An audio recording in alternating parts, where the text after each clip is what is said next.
Cone life is clearly very hard. I mean, look at this, such suffering. But no, our dog is Riker's doing very well.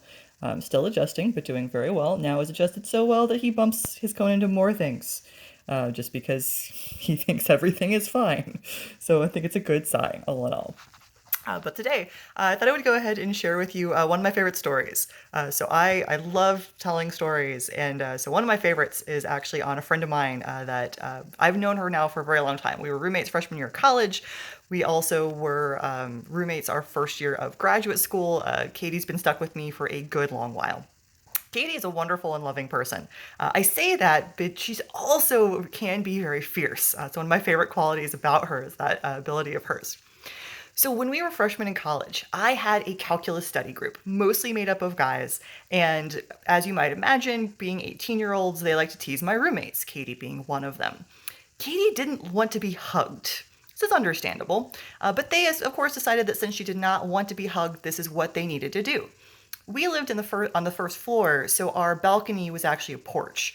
So they actually conspired together, and so one time they basically did a multiple pronged attack. Some came in from the front door, some came over the balcony, all in an ambush to try to hug Katie.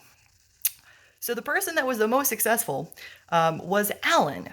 So Alan's from West Texas. Alan's a big guy, he's around 6 foot, and used to manual labor. So as freshman in college, he was really brawny, very, very strong.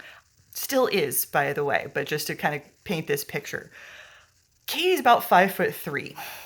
Alan comes at her, arms outstretched, kind of like a abominable snowman or yeti, but to hug her, and then enters her room. Katie then slams Alan against the wall by his neck with his feet dangling. He had bruises later, and we've talked about it in the past enough. He's like, yeah, no, my feet left the floor. So while the story's gotten embellished a little bit over the years, I'm sure, some of these things we've actually managed to confirm. So Alan slams Katie up against, or sorry, Katie slams Alan up against the wall.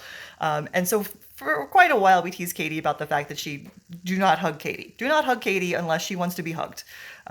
Very, very important thing with Katie. Well, I told that story all through college because some people would be like, well, Katie seems scary. And I'd be like, oh, you don't know the half of it. And Katie would be like, but I'm nice. And I'd be like, oh, you don't know the half of it. So I told this story to everyone in college. I mean, everybody. Well, Alan wound up not staying with us in college. He did wind up getting a degree later, but he wound up needing more financial backing, so he wound up working for quite a while. So he was really only with us for that freshman year.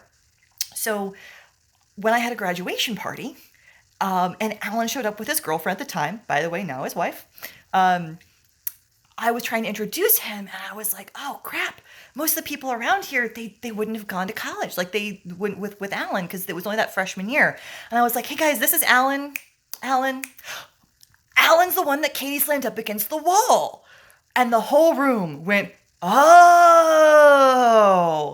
Poor Alan turns just beet red.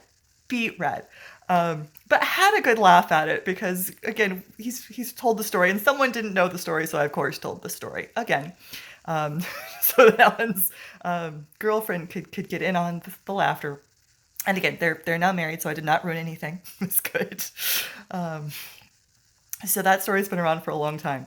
To make it even better, when my husband and I got married, Katie, who was my maid of honor, and gave her maid of honor toast. And in that, she delivered both kind of like nice, loving promises, but also a slight threat to my brand new husband, which is about right. When asked about it, Alan came up to Katie and he was like, "Yeah, and I know, you mean it."